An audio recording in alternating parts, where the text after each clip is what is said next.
Bible हमें बताती है कि पौलुस और सीलास नाम के दो मसीही सेवक फिलिप्पी नाम के नगर में परमेश्वर का वचन सुना रहे थे। वे लोगों को यीशु मसीह के प्रेम और उद्धार के बारे में बता रहे थे। कई लोग उनकी बातों से प्रभावित हुए, लेकिन कुछ लोग इससे नाराज भी हुए।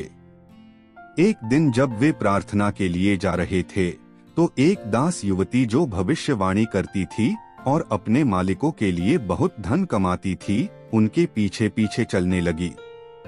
वह चिल्लाकर कहने लगी, ये लोग परमप्रधान परमेश्वर के दास हैं, जो तुम्हें उद्धार का मार्ग बता रहे हैं। यह कई दिन तक चलता रहा। पौलुस इससे परेशान हो गया। उसने उस आत्मा को यीशु के नाम से निकाल दिया। लड़की तो स्वतंत्र हो गई, लेकिन उसके मालिकों को गुस्सा आ गया क्योंकि अब उनकी कमाई बंद हो गई थी। उन्होंने पौलुस और सीलास को पकड़कर बाजार में अधिकारियों के पास ले जाकर कहा, ये यहूदी लोग हमारे नगर में उपद्रव फैला रहे हैं। लोगों की भीड़ भी उनके खिलाफ हो गई। अधिकारियों ने उनके कपड़े फाड़ दिए और उन्हें बहुत मारा। फिर उन्हें जेल में डाल दिया और जेलर को कड़ा पहरा रखने का आदेश दिया। जेलर ने उन्हें जेल के भीतर के भाग में डाल दिया और उनके पांव लकड़ी के डंडों में कस दिए। लेकिन दोस्तों, उस अंधेरे और पीड़ा से भरे माहौल में भी पौलुस और सीलास ने शिकायत नहीं की। आधी रात को वे प्रार्थना कर रहे थे और परमेश्वर की स्तुति के गीत गा रहे थे। दूसरे कैदी ध्यान से उन्हें सुन रहे थे।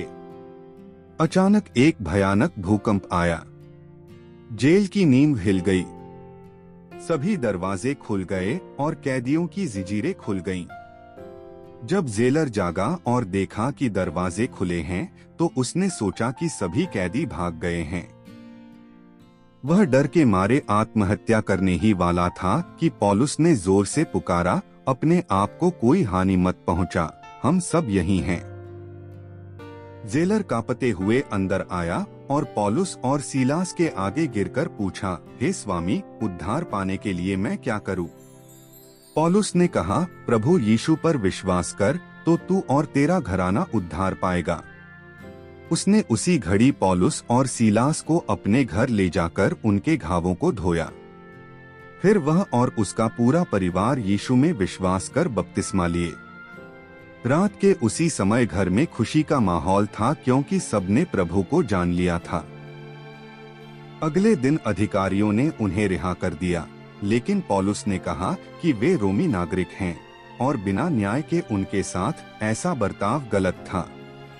तब अधिकारियों ने डर के मारे उनसे माफी मांगी और सम्मान पूर्वक उन्हें विदा किया।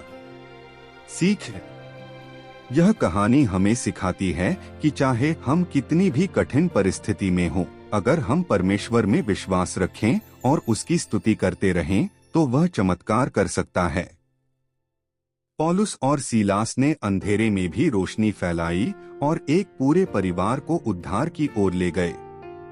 मेरे प्रियो, यदि वीडियो आपको पसंद आया हो तो हमारे चैनल को सब्सक्राइब और लाइक करें। आप सभी को जय मसीह की।